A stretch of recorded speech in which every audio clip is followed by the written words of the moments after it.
So the idea is that if we have this marketing funnel, right, we are attracting people at the top of the funnel. They are just starting to think about doing a real estate transaction.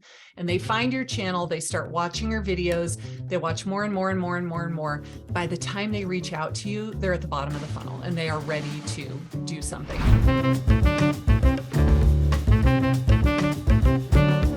Can I ask you a question? Yeah. So that channel, like, it's generating so many leads that you had to build, you were forced to build a team. Yeah. You relocated multiple times, Yeah. right? Which means you didn't know anybody, which is already a challenge in itself. It's like rebuilding your business all over again. You did this like 5 times over five years, right? Yeah.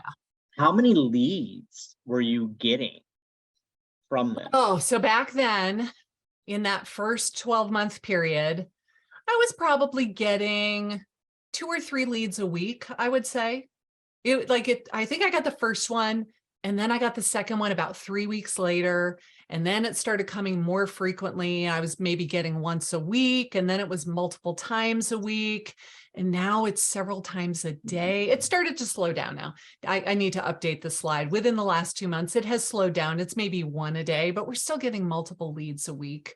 And these, again, but this is a different type of lead. You know, this isn't like you're just buying Facebook leads. Totally. Right? Like, right.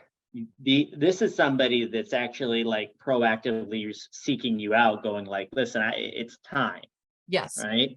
Not like you got to nurture the hell out of that lead like so many of these others, because it's a different buying cycle based upon the origin of the lead type. Yes. So the idea is that if we have this marketing funnel, right, we are attracting people at the top of the funnel. They are just starting to think about doing a real estate transaction. And they find your channel, they start watching your videos, they watch more and more and more and more and more. By the time they reach out to you, they're at the bottom of the funnel and they are ready to do something. Now, sometimes they say, I'm not moving for 3 years.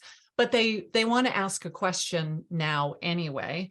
And then I had one person, he filled out a form and he said, I'm going to be retiring in 7 years and I want to relocate to Savannah. I was like, and you're filling out form for more information 7 years in advance? Wow, you are very proactive. And then he said, will you start emailing me properties just so I can see what stuff costs? And I said, sure, I'll just put it up like weekly, so I'm not bombarding you with email. And after he received a few emails, he's like, okay, change of plans. We're going to buy a house now because it is so inexpensive there. Let's just buy it and we'll rent it out. And then by the time we relocate to Savannah, we'll already have a house and we'll just give the tenants notice. Then we'll move into that house ourselves.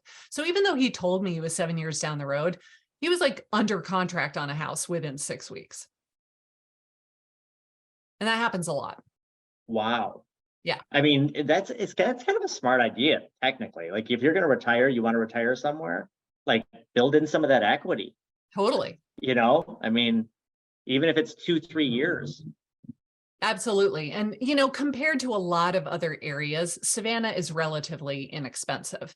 So they can buy it, they can rent it out, and their tenant's payment will more than cover the mortgage the vast majority of the time. I mean, maybe if they're buying a mansion or something, but if they're buying a, I don't know, 1,700 square foot house, yes, your rent is going to more than cover your mortgage payment. You're going to have cash flow. And then you're building all of this equity. Like you said, by the time you sell your house in New York, you move down here, you just pay off the mortgage. And now you're living in this house for free, no payments. Yeah, it's pretty awesome. Yeah, and real quick, just so somebody doesn't yell at me, that's not investing advice, right? Always buy an investment property on cash flow, not appreciation, right? Like, the cash flow has to work, not the appreciation. If the appreciation works, excellent. So yes. Yeah, and as I recall, this house was a fixer-upper, and he was buying it for like $120,000 or something like that. So, I mean, he said, for crying out loud, I could probably just pay cash for this house. So I could like take equity out of my current house and buy this one. So yeah, as long as it works out.